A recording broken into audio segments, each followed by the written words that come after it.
Look, you don't need me to tell you that Return to Silent Hill is a bad movie. Outside of the context in which it exists, it's a cheap schlock film with the plot feeling unfinished that happens to have some good cinematic moments in it, followed by some not-so-great ones. It's famous for having no budget for Maria's Party City wig, although I'd argue the real crime is this beard, which you can see the glue line on. Konami! Look, the only reason I'm making this video is because not enough people in my life know about Silent Hill 2, and also there's a novel which is somehow still worse than this fucking movie! Part 1. Return to Silent Hill on its own merits. No Silent Hill 2 discussion yet. Just so we're all on the same page, a breakdown of the events of the movie. Cool painter James Sunderland is taking a drive in his Mustang while smoking a joint when he almost gets in an accident and runs into Mary, breaking her suitcase right when her bus to the big city arrives. She misses her bus, so James offers her a ride, but they're headed in different directions until Mary decides to just go home to Silent Hill and invites him to go with her. Flash forward an unspecified amount of time to James getting kicked out of the bar for being too drunk and falling asleep on a pile of trash. He talks with his maybe therapist, who's upset because he was doing so well, and tells him to go home and sleep it off, which he goes to do, only to find a mysterious letter on the floor. This letter is from Mary, begging him to come back to Silent Hill because something has happened. He immediately jumps into his car, only to have to wait at a blocked-off tunnel for the rain to stop. And in the morning, he goes into the worst possible bathroom to look at himself in this terrible mirror. And then hoofs it down towards Silent Hill, running into Angela, who's doing her best to prevent the current flooding from engulfing the local cemetery. She tells him, it's a bad idea to go there. The water's gone bad, everything's on fire, and anyone you're looking for is not going to be there. Cool, yeah. Which is the fastest way, though? He goes in, has a flashback of when he and Mary started dating, and then he decided to move into this town with her, and is in the middle of being sad about how bad everything looks now, when, uh-oh, a monster! Oh wait, no, that's a homeless man. Quick, James, call your almost therapist about this! James instead gets this man completely killed, and look, I don't want to do this already, but this is going to be the first shot of a monster in the film, and you're going to go with this? This? Oh well, let's head into the Silent Hill Club. Oh, holy shit, look at this place. Look, earlier flashback Mary said that Silent Hill had clubs. Meanwhile, we've got this extravagant high-class club nonsense in our flashback about the local residents being kind of evil and extremely normal while they talk about how Mary is special because her dad is a cult leader. You know, the usual club conversation. He goes back outside to realize the homeless man is dead, but at least he left the radio that lets you know when the monsters are close by, which is useful because the monsters are certainly close by. They're chasing him everywhere as he's sprinting around being pursued by just a comical amount of roaches. Iron Lung had the Sea of Blood. Return to Silent Hill has the Sea of Roaches. Thank goodness roaches can't go through doors. He reaches their old apartment just in time for a flashback sequence of when 20 people sat in a completely silent circle around Mary with a fire hazard's worth of candles and then just left as soon as he got there, leaving her to explain to him that this is actually just a completely normal activity in Silent Hill. Anyway, check out my cult hole where I keep a bust of my dad's head. He's not here, though. Just VHS tapes from 2017, which is the primary mode of recording things in 2017. And then his phone finally dies, and there's a moth jump scare. Anyway, remember that cool mask of her dead father's head that you kept in the cult hole? It's got a flashlight and some plot-relevant papers for us before we can turn around in the hallway and follow some puking sounds to meet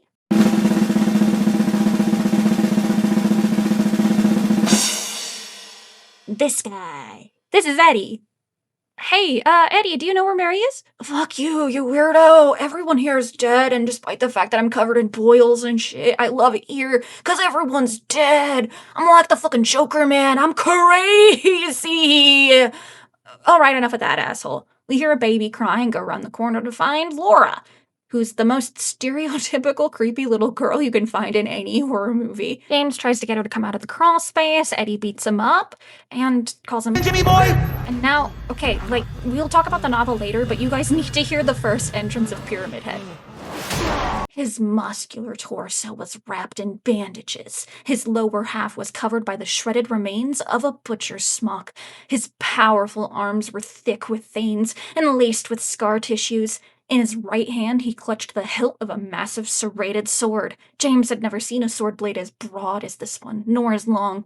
If a typical sword blade might be sharp and sturdy enough to decapitate someone, this great sword looked deadly enough to slice a full-grown adult in half, horizontally or vertically. I can't be the only one that gets a certain vibe from this, right? Let me know in the comments! While running away from Pyramid Head, we also run away from the Spider Woman with a big ass that Pyramid Head plays bongos on, and then this happens.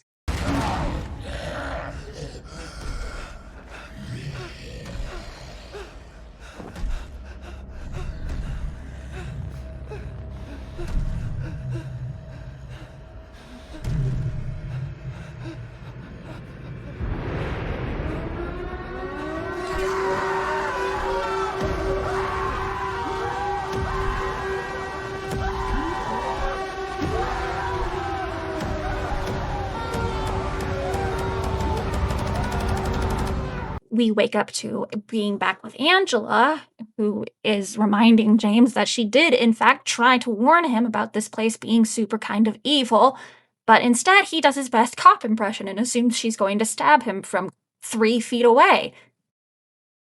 Then he goes outside, finds Laura, who's willing to talk about Mary, but only very cryptically, because Mary was also very cryptic. What if who I am scares you? And speaking of cryptic woman, we come out of that flashback to Maria, Mary's hot doppelganger. Honestly, say whatever you want. Hannah Emily Anderson fucking ate it as Maria. Sorry, the lesbianism jumped out. Anyway, we're in the hospital, and right where we find where Mary should be because of those plot-relevant papers from earlier, it's flashback time! It turns out Mary was being used in some kind of cult ritual to make her bleed for something? Yummy girl juice. Uh-oh, the yummy girl juice has set off the more evil version of the hospital, and now James has to escort Mission Maria out of here while the second most known Silent Hill character shows up. Hello, nurse! Look, while I wasn't a fan of the holes in the faces, I think they did actually really amazing with these costumes, and hiring ballerinas and contortionists to do this really did make this scene great. Credit where credit is due. One does get Maria as they escape in the elevator, so let's just rub some extremely dirty bandages directly onto her open, bleeding wound. Lovely. Alright, you stay here, completely alone, bleeding and helpless, while I go out and check for Mary, alright? In fact, Laura's here to guide us to her. Thank you so much, Laura! Alright, with 40 more minutes left in a hour-and-a-half long movie, here it is! The final boss! The horrible moth monster that has become of your ex-girlfriend. Maybe if you were afraid of that, you shouldn't have come back to Silent Hill, Jimmy boy! James wakes up in the hospital, where his sort of therapist reminds him extremely gently that She's dead, James. But it turns out none of it was real, and James was just tripping really badly that his ex-girlfriend died, and he takes the time to process it and everything. But then the moths show up, and because moths show up, turns back into the evil version of the hospital, where we're back with Maria. Maria, who's not dead, but does kiss him. James, let's get the fuck out of here. Which is the best idea that anyone has had in this entire movie. And as they begin to leave, they go into the elevator only to enter the horrible labyrinth beneath every hospital. It's filled with portraits of Mary done by James while blackout drunk after he left her. Ugh, I hate the horrible labyrinth underneath every hospital. These paintings are actually creeping me out. We should go. James instead puts his hands on his temples and summons most well-known Silent Hill character Pyramid Head, who kills her. Turns out accepting Mary's death means killing her doppelganger, I guess? It also means drowning with all of the portraits you've ever done of your ex, dying or dead, floating around with you in the water. James, instead of drowning like he should, wakes up outside the hotel he stayed in right before he moved in with Mary. Laura's here for the big twist, and, Our full name, James. yeah, it's Mary Angela Laura Crane. That's right, Laura and Angela are Mary, and to move on, he needs to accept all aspects of Mary's persona. So Laura shows him to where Angela's being held down on the bed, Angela reveals the bed itself is holding her hostage, and then they both get sucked down into the bedroom. Room sucks. It's got like a whole bunch of horrible pistons in the wall and this horrible flesh amalgamation that's supposed to be Mary's cult dad that he just genuinely just embraces a little bit, and then her and her symbolism are set to rest, and the Angela part of her spirit is gone, so Mary leads him up to the roof of the Lakeview Hotel, where there's this absolutely gorgeous view of the lake. Here he meets up with his final boss moth girlfriend, and then also has the final flashback of him with that terrible glued-on beard where he went to visit Mary one last time as she lay dying. Turns out my dad was poisoning me my whole life. Anyway, you should totally smother me now. I want to be free of his influence, and you smothering me is literally the only way to do that. No, there are no other options. The smothering and the embrace of his moth girlfriend overplay each other in a moment that actually could be good if it was any other movie. And now it's just James on the roof, looking at the lake view from the lake view. Mary's dead body is here, so he just carries it outside to where his Mustang has magically teleported, and then drives them both directly into the lake. Suddenly, it's the beginning of the movie again, but James remembers that he messed up her luggage and tries his best not to make all of her stuff spill all over the road this time so she won't miss her big bus to the city. Fails horribly at this and decides instead, maybe I can just give her a ride to wherever she wanted to go, finally taking Mary away from Silent Hill. The end. So, as a movie, Return to Silent Hill is just kind of meh. A subpar movie about a guy who found out his girlfriend had severe trauma from her cult past and ran away from it first chance he got, going through hell and back to prove he can handle these aspects of her, helping her move on and then moving on himself, two of them getting their own little happy ending where they just leave. I don't really get what was with that, pyramid guy, or why there were monsters. Maybe the cult did something and it burned the town down and brought the monsters to Silent Hill? Hey, what was the cult doing exactly? They had that big scene where they were drinking her blood, so are they vampires? Nah, who cares? It's a simple story about grief and trauma and what was that? A video game franchise? One of the most famous horror franchises of all time? Silent Hill? Oh, the movie was fun. Let's play it as a game. Part 2. Silent Hill 2! Spoilers for Silent Hill 2, obviously. Oh hey, this shot was in the movie! Awesome! That means the movie was definitely faithful to this game then! Anyway, here's James Sunderland, who's coming to Silent Hill because he got a letter in the mail from his wife who's been dead for 3 years about being at their special place somewhere in Silent Hill. You may already be noticing a difference, and don't worry, we'll get to that, but in the interest of time, we're going to do a very brief summary of the plot and not a play-by-play, because this game's 8 hours long, which is also why we're doing the 2001 one and not the remake, which is 16.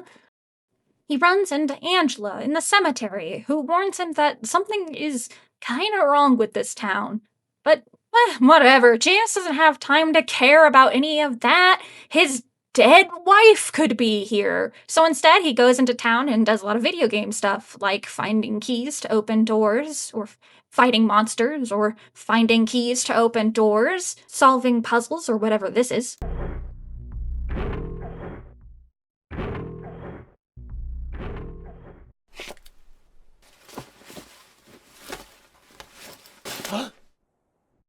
While trying to get this key under the closed gate, he gets his hand stepped on.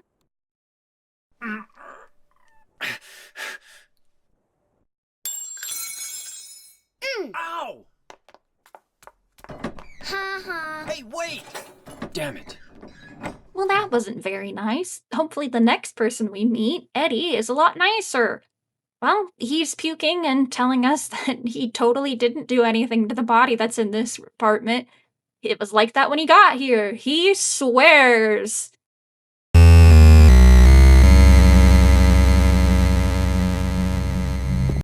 James leaves him alone and keeps exploring the apartments to find Angela, and we'll talk more about this scene once we talk about Angela's character, but for now, we're gonna tell her that we're gonna take that knife in order to keep her from hurting herself, and let her go keep looking for her mama. I've got to find my mama.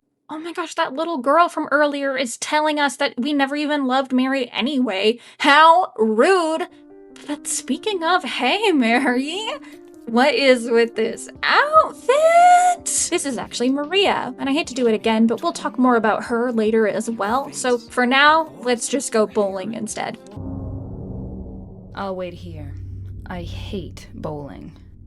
Inside the bowling alley, Eddie tells us that that little girl who's been nothing but mean to us so far is named Laura, and then James gives the performance of a goddamn lifetime. This town is full of monsters. How can you sit there and eat pizza? We decide to go after Laura without Eddie because he doesn't give a shit. But Maria does give a shit about a child being left alone in Silent Hill, so we follow after Laura and try to find her down in the hospital. Once we track her down, James is finally able to corner her and ask her how she knew about Mary. I was friends with Mary. We met at the hospital. It was last year. You liar! Because James said he wouldn't yell at her and then immediately yells at her, Laura decides to trick him into going into a room and then locks the door behind him, which is honestly what you get, James. And whatever, it's time to go pick up Maria from where we left her, where she got to take a nice little nap in the very cozy and comfortable abandoned hospital in Silent Hill. Only she's not even there. The whole hospital's gone into the worst version of things, too. A thing that's happened a few times at this point and signifies a shift into the nebulous otherworld, where they're just way, way more monsters. It could be maybe a alternate universe thing, or it could be like the psychosis of the mind, or maybe it's just actually just a really shitty town. Who cares? Hello, nurse! We can find Maria, finally, in the basement, and she's pissed that James has just abandoned her, and he responds Maria. in the best possible way. It's you. I thought you were... Sorry. Anyway, I'm glad you're alive. Anyway? What do you mean, anyway? Anyway, the two just drop it to go find Laura, except it's time for most famous character from Silent Hill. It's Pyramid Head, and he chases them to the elevator, where James gets away and Maria doesn't.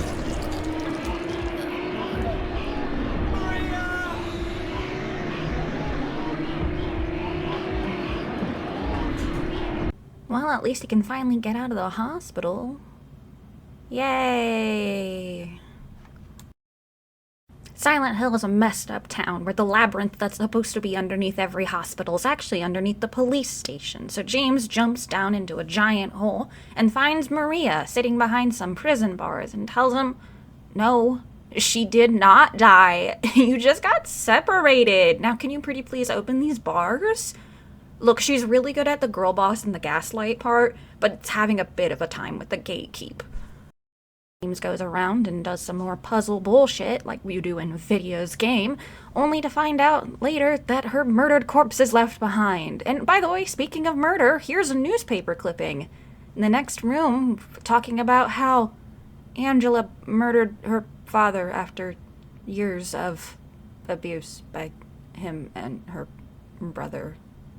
Oh god, and it was all done while the mom just watched on passively. Jesus fucking Christ. Lower graphics res or whatever, this room still got more impact here than it ever did in the movie, and you actually have to fight this horrifying amalgamation known as the Abstract Daddy, instead of just giving him a nice little kiss on the forehead.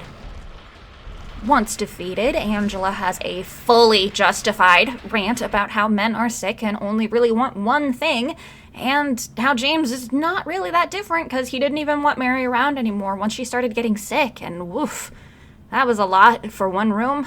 Surely nobody else in this labyrinth wants any more character development, right? Right? So Eddie's been bullied his entire life and is finally snapped and is enjoying killing these monsters while pretending they're the people who bullied him throughout his whole life. I prefer the 2001 game's version of this cutscene only because of this line read from James. Eddie, have you gone nuts? Though I will concede that the 2024 remake version of this scene is a lot more impactful. Eddie won't take James's bullshit anymore, so they exchange probably too many bullets for a real-world fight. But this is Silent Hill. It's kind of like a parallel universe. Whatever, it's a place where you can absorb a bunch of shotgun shells in a meat locker and then freak out about killing a human being who was a monster, but wasn't really a monster, and then also find that the letter from your dead wife that brought you here is completely blank now, because whatever Silent Hill is certainly isn't bound to the real world. Maybe all of this is just in your head. You're imagining it. It's a dream. And whatever it is, there's still a chance that Mary could be here somehow, as meeting up with Laura confirms that her 8th birthday was last week, and a letter from Mary talks about her said 8th birthday. So how could she have died 3 years ago if she was here last week? Well, maybe the answers are here in the hotel, and they are! On VCR tapes! Which makes way more sense for 2001. But finally, we're getting our answers with the big reveal! Mary was terminally ill, and James began to resent her for it, and decided to smother her to be free of having to care for her.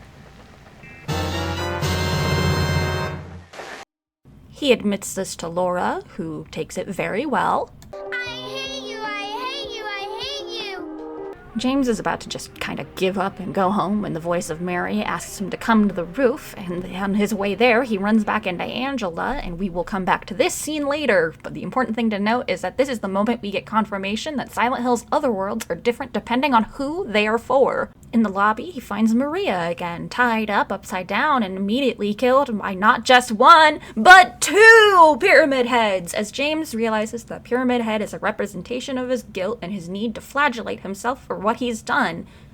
And it definitely wasn't a boss fight here. They totally just immediately killed themselves.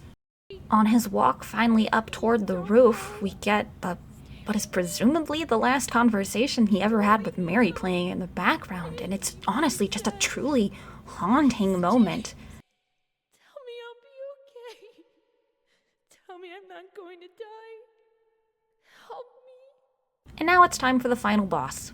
There are several endings to the game, none of which are going to be considered more canon than the others, and so the one that we're going to focus on for this discussion is In the Water, where James presumably drives himself into the lake and drowns. The end. In my restless dreams, I see that town. Silent Hill.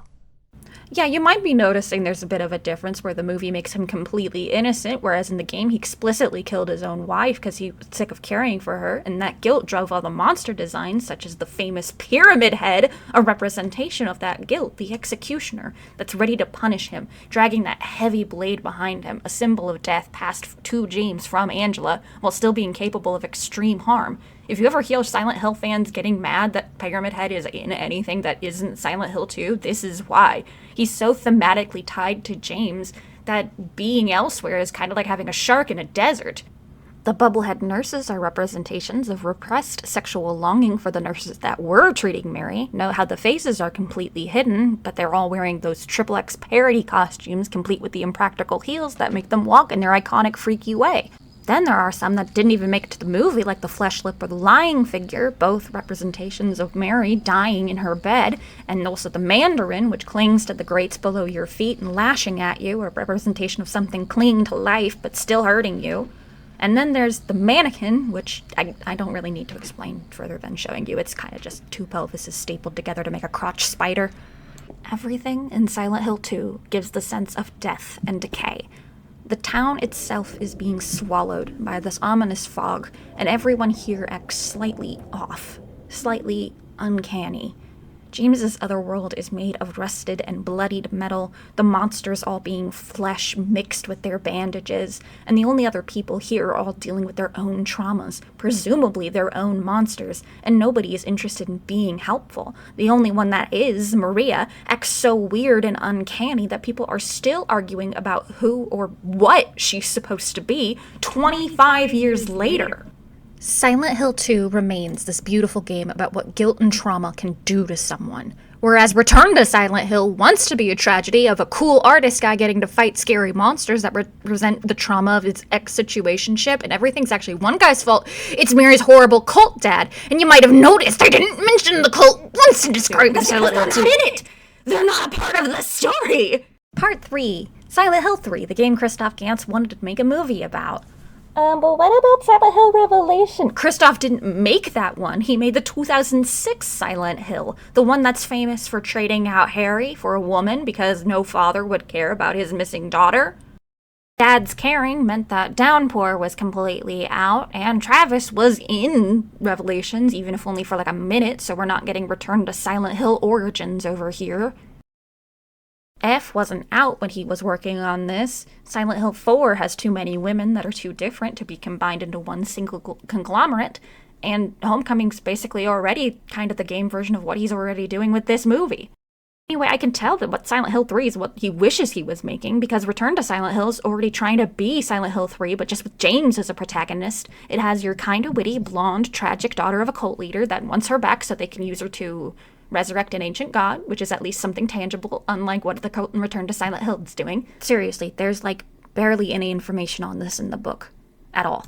Joshua Crane was revered as God on Earth and kept sacrificing his newborn babies to give himself immortality, but his wife was sick of constantly going through pregnancy and then having that baby immediately slaughtered. So after 3 boys, she asked him, "Pretty please take me as the sacrifice instead of our daughter," and Mary's born. For her entire life, her dad keeps putting psychoactive chemicals in her blood so people will drink it and get high. That's the part we see in the movie.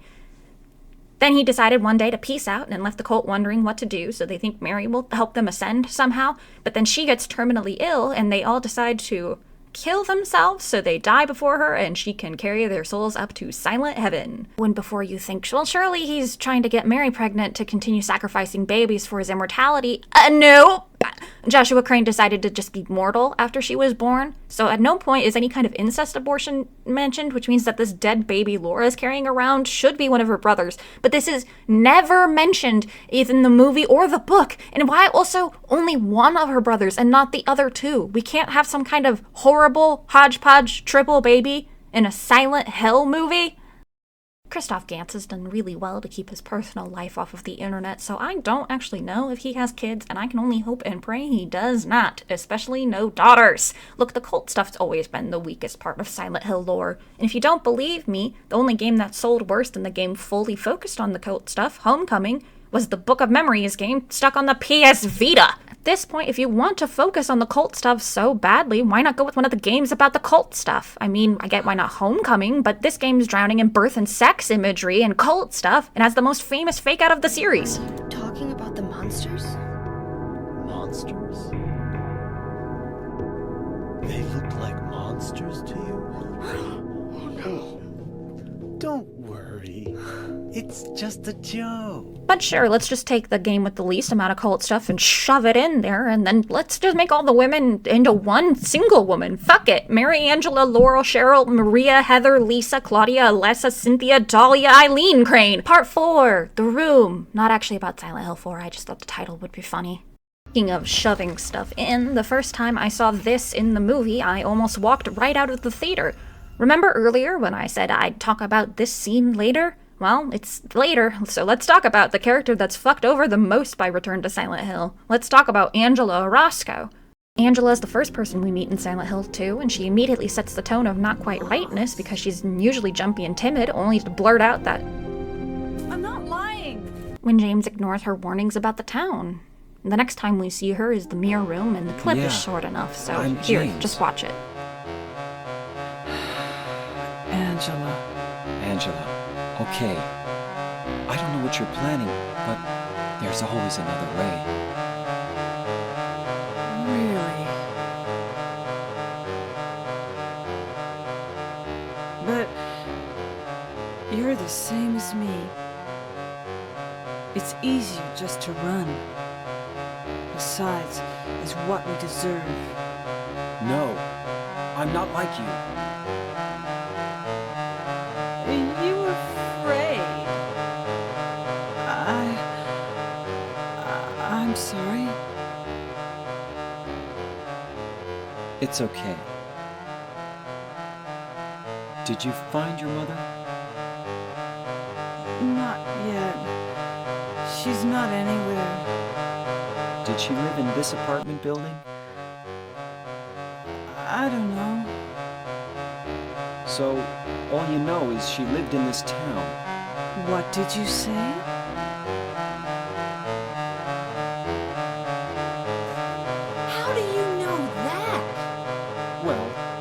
just figured, because this is where you're looking for her. How else would I know? Yeah, Am I right?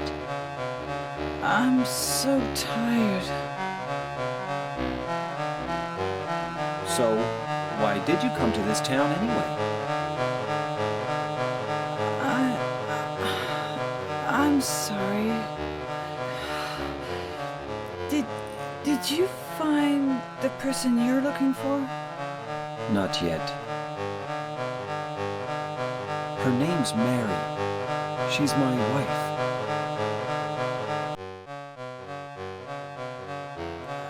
I'm sorry. It's okay. Anyway, she's dead. I don't know why I think she's here. She's dead? Don't worry. I'm not crazy. At least, I don't think so. I've got to find my mama. Should I go with you? This town's dangerous. Now I know what you meant back there in the cemetery. I'll be okay by myself. Besides, I'd just slow you down. What about that? Will you hold it for me? Sure. No problem. If I kept it, I'm not sure what I might do.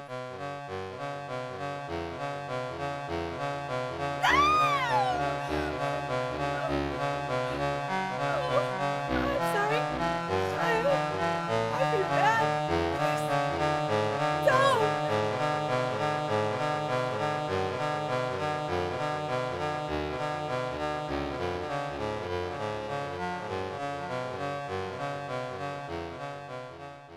Psst. Does this knife look familiar? Because it should. It's highly implied it's the same knife that Pyramid Head is carrying around. Once we're down in the labyrinth, we get to this room, and I'll give credit to Return to Silent Hill for how it looks, but here's what actually happens in the room.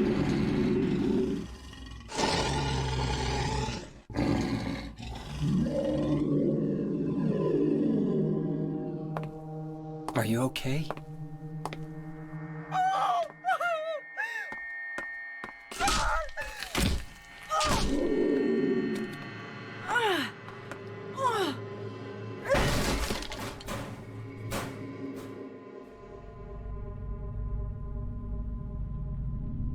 Angela, relax. Don't order me around! I'm not trying to order you. So what do you want then? Oh, I see. You're trying to be nice to me, right? I know what you're up to. It's always the same. You're only after one thing. No, that's not true at all. You don't have to lie. Go ahead and say it. Or you could just force me. Beat me up like he always did. You only care about yourself anyway. You disgusting pig.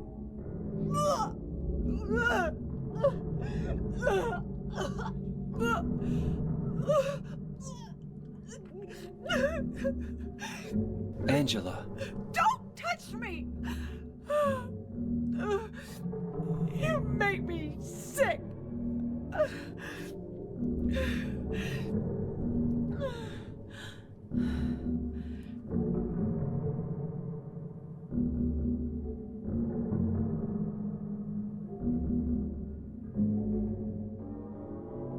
You said your wife Mary was dead, right?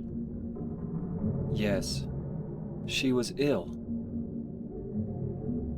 Liar! I know about you. You didn't want her around anymore. You probably found someone else.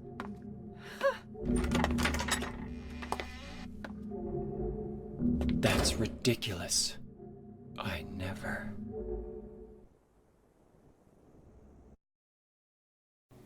So we have Angela, constantly tormented by her own past, idealizing death so she doesn't have to keep living with this anymore. So we'll take on that burden of the great and guilty knife. and then we'll help her kill Abstract Daddy, only for James to tell her to calm down and not lose it on him. The important part of this arc is Angela herself, not James learning to accept her trauma, but Angela trying to find a way of accepting it. Abstract Daddy's a monster to be killed and overcome, not an aspect of her to be accepted. In fact, whatever James thinks about this doesn't really even matter, because he's capable of the same kind of exploitation and cruelty as Angela's father and brother. She is right with her rant at the end here. He didn't want her around anymore. He wanted Mary to just die already, so he smothered her. Why should Angela be grateful for his help here when he is capable of doing horrible things to the woman he was supposed to love?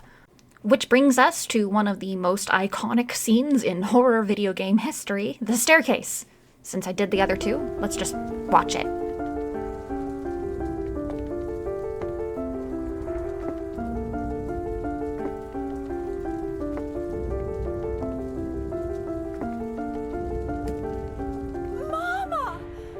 Mama, I was looking for you.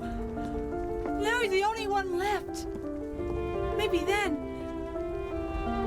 then I can rest. Mama, why are you running away?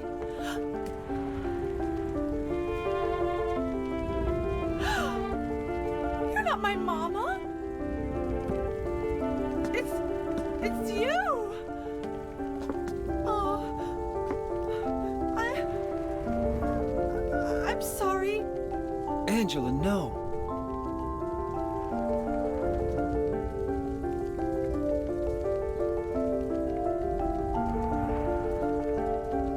Thank you for saving me.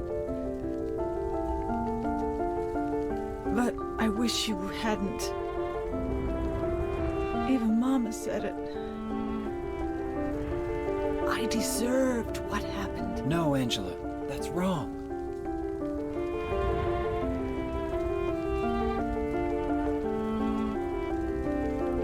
No, don't pity me. I'm not worth it.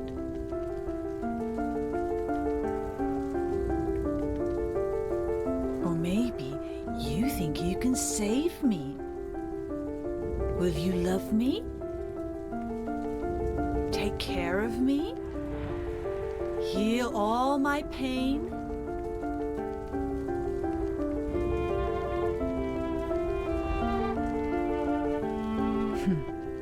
That's what I thought.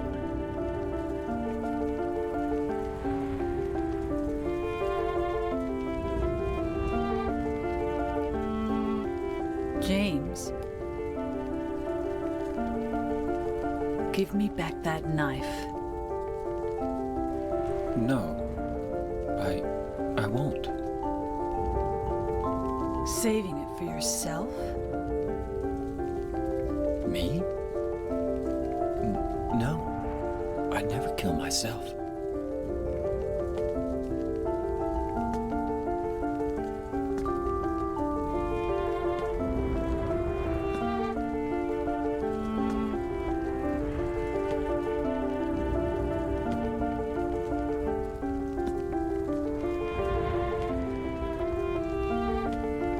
It's hot as hell in here.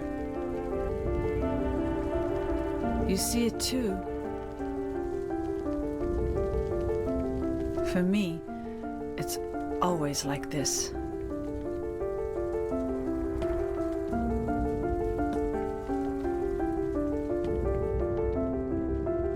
For me, it's always like this. Has haunted me since I first heard it. But let's see how Christoph Gans does this scene. Mary?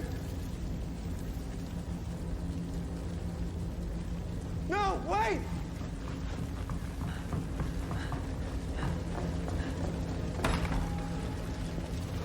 Yep. That's it. James sees Mary at the bottom of the stairs, and she goes up, and he runs after her, and then he's up on the roof. That's it. That's the whole scene. Angela's entire purpose in Return to Silent Hill was for James to get over breaking up with his situationship because she'd been abused her whole life. So this reference is honestly just rubbing salt in the wound.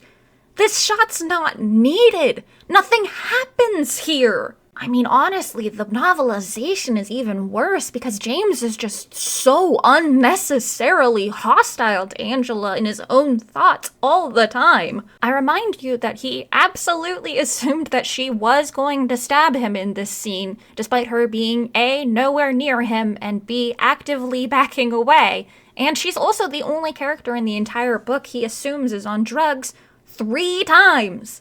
If he thought maybe everyone was on drugs, I'd let it pass, but it's only Angela. Never any of the people that are actually on drugs. And the worst part is something so small, but I'm the only person that's read this damn book, so you're gonna listen to me complain about it. When Angela first appears, this is how she's described. A young woman appeared out of the fog, early 30s if James had to guess, pale features untouched by makeup, shoulder-length dark brown hair disheveled, baggy clothing worn and frayed.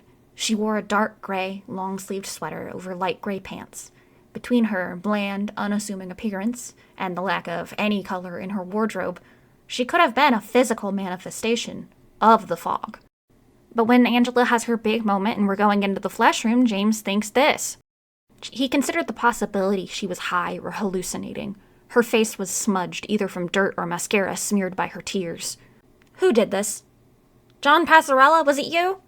Christoph, did you do this? Oh, it's not even that big of a deal. Everything in this town has been burnt, and there's ash everywhere, mentioned on basically every page, and James can't come up with the possibility of soot instead of mascara on a traumatized rape victim being held to the bed by a monstrous representation of her trauma.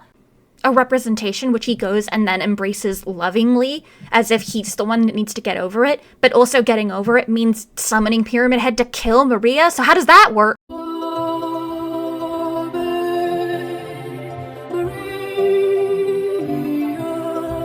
Oh, Maria, sweetie, you've been done so dirty by this whole thing. In the game, you get very little of Mary other than her picture, her letter, and the occasional reference to her, but she's more like a ghost haunting this trip to Silent Hill, when suddenly we get Maria, the enigmatic copy of Mary that dresses hotter, acts all sexy to the point where it's almost kind of a parody, and only ever really seems to think about James or care about what James wants. Mary's kind of implied to be your frigid bitch wife who's sick all the time and nags you 'cause she's sick. But Maria focuses only on you to the point where it's like she doesn't exist. She insists she's not Mary and then turn around and says something only Mary should be able to know and then denies it again. In fact, depending on which ending you're on track for, it can be Maria in Mary's clothes right before the final boss fight. Oh, and there's the whole, never staying dead thing, and we're not even getting into the DLC at all. Maria-Mary dichotomy is literally the central pivot of Silent Hill 2, and how you interact with these two or how you get the various endings. If you spend most of your time with Maria, never even looking at your letter from Mary, you get the ending where you leave Silent Hill with Maria, only for her to start coughing ominously.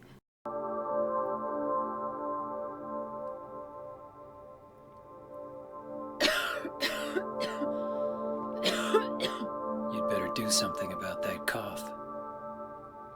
Thus, the cycle begins again, with James having learned absolutely nothing, and eventually he will end Maria for good the way he ended Mary. Here. What about Mary?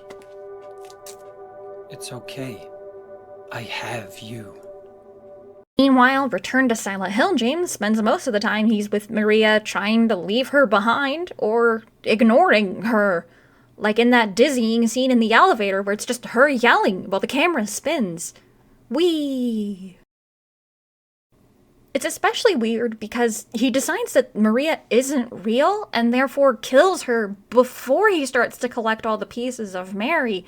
Isn't this kind of a piece of Mary? I mean, her description in the book is, of course, she looked like Mary, aside from the hair, the makeup, the swagger. A Mary who didn't second-guess her decisions, a Mary who didn't always defer to the wishes of others at her own expense. Which at least implies that they're somewhat related, if not halves of a bigger whole, so why does Maria get shafted when Angela and Laura get embraced? This is supposed to be an adaptation of Silent Hill 2, yet it just feels like some sort of bizarre rant about the Madonna versus horror complex. Part 6. Closing the book. The novelization. The idea of a psychological horror with different aspects of a woman portrayed as different stages in her life sounds incredibly cool, and having Hannah Emily Anderson play those female characters would have been a good choice if they had her do Laura as well, but no, they'd had the voice actress do that one. The novelization did something similar that, if on purpose, is an amazing choice, but if it isn't, it's just emblematic of something even worse, which is that it gets the women confused. I literally had to color code every usage of the word she or her to make sure I knew who it was referring to, and there are still a couple I'm not sure I got quite right. The best example is this moment here that, again, if this is done on purpose, this is amazing, but something about the way this is all written makes me think they just missed it! This video is long enough, so to end this thing, here's a few more points I wanted to touch on that just don't fit anywhere else in this discussion. He's not smoking weed in the beginning, it's a cigarette. Looking back at the movie, one could argue this is a hand-rolled cigarette, but this movie takes place in America, and that's not how we roll them here. That thing's a fucking blunt. The first flashback we get of Mary goes out of its way to talk about her boobs. This isn't that important, but I need to know if this is a boobs moment from the director's cut, or just a novelization thing. M, the kinda therapist, is never described beyond being a woman called M, which if it was on purpose, it is a cool way for every woman to be a part of Mary somehow. But we know she's not Mary, because she's played by Nicola Alexis, a black woman. The book calls these the armless. It implies that they don't have arms at all, but I don't know about you, but those are arms. They're under the skin, yeah, but those are arms. Honestly, Chapter 10 should just be in the movie for no other reason other than to have someone other than me experience the tonal whiplash of the first monster chase, where the siren's playing and then it's James being pulled over by a cop for his broken taillight, only for it to then go right back into the swarm of roaches. They have so much stuff they're trying to do that they have to give exposition via flashback, and they always choose to do so at the worst possible moments to lose any tension. And he does come back in the book. Honestly, the way his scene goes isn't even that bad. James uses his emo powers to summon Pyramid Head to kill Maria and goes around the corner, and the mist parted, revealing Eddie sitting on the floor. Abruptly, Eddie looked up at him, but above James's head. Turning, James saw his own shadow rippling across an icy pillar of mist, elongated, with a long, distorted head coming down in a point, and the shadow of the meat cleaver he held down at his side had become elongated as well, its blade resembling a long, wide sword, almost touching the ground. For a moment, James imagined the sound of metal scraping along the steel floor. Eddie's focus shifted to James's face, but his voice projected a tremor as he called out with attempted joviality, "Jimmy boy!" When Eddie's gaze fell on the meat cleaver in James's hand, he flashed a knowing smile. Shrugging, Eddie said, "I was only trying to help you." "Oh yeah?" James said. "Help me what?" "Help protect you," Eddie replied. "The things you saw, Jimmy. The things you did." He shook his head in admiring disbelief. "What was it like, killing that bitch that wouldn't stop following you around?" "I didn't do anything to her." Eddie cut off his protest. "Oh yeah, you did, Jimmy boy. You killed her. Admit it. You only exist in my head." Eddie scoffed. "Yeah, right. In the head of an asshole like you?" James raised the meat cleaver overhead, and the blade seemed to take on added weight by his threatening action. In his mind, he envisioned Pyramid Head raising his greatsword. "Nuh-uh," he said nervously. "You wouldn't dare. You need me to lie to yourself." As if of its own accord, the heavy blade swung down, severing Eddie's fingers and embedding its cutting edge deep into Eddie's skull. Horrified at what he'd done, James yanked on the handle of the cleaver, straining to pull it from Eddie's head, an action that could never be taken back. Tears welled in his eyes, and for a moment Eddie's face blurred and warped, resembling James's own face, with blood and brain matter dribbling down his forehead and nose. There's never been any mention of Eddie being an aspect of anything, so if we're looking for him to symbolize something, why not just make him a part of Mary, too? Fuck it, let's have Anna Emily Anderson do this line. Let's party! There are so many scenes that are clearly just Christoph Gans trying to explain the cult stuff, and all of them feel so clumsy and out of place, but my favorite has to be right after James finds out about all the cult stuff, and despite understanding she's been manipulated her entire life into doing this, decides that because she won't immediately leave town with a belligerent drunk James, that she must want to be abused, and runs away only for two of the cult members to be sitting in his car, waiting to give more exposition at him that he explicitly doesn't care about, and then he leaves. By the way, if the weed's too much for you, this is the second time he drives drunk in the book. At Mary's deathbed, the two bond over her describing the ways in which the people that have been her family for her entire life all killed themselves to the man that abandoned her the moment things weren't picture perfect. And then she insists that he has nothing to apologize to her for other than making her wait so long. Oh, and by the way, one of those cult members was a lesbian cop, so go ahead and mark that one off your bingo sheets. John Passarella goes to the Ebony de Agnes Dementia Raven Way school of describing every outfit in intricate detail, no matter how unimportant said character will be to the plot. Seriously, some characters exist just long enough to have their clothes described. Finally, James has a friend named Leo who told him about this scenic spot called Silent Hill to go paint and get inspiration for, which has to be the biggest change of all because it's bold of you to claim that James Sunderland has friends. There's no, bigger overall point here. All of us Silent Hill fans already know at this point that Konami does not understand what about the franchise makes it so appealing, and it was only by completely deciding to abandon any of the existing formula and try something completely new that we got Silent Hill F, the best game to come out of the franchise in a long time. When they did the 2024 remaster, there were changes that had the fans of Silent Hill 2 in an uproar, and they're all quiet now because at this point we're all so used to getting a bunch of bullshit nothing, while the Resident Evil fans get the games we could be having, that this movie is just another entry into a long series of disappointments. It's a shame because despite all of the problems with it, I actually really liked the 2006 movie, but knowing this is the sequel to it just makes it all the more obvious that Christoph Gans does not know what he's talking about when he talks about these games. And unfortunately, he has the influence to be the one that spreads these games to a more mainstream audience that doesn't really know that much else about Silent Hill. All I guess I'm hoping for is that this flopped so bad that we don't get Revenge of Silent Hill in 20 more years.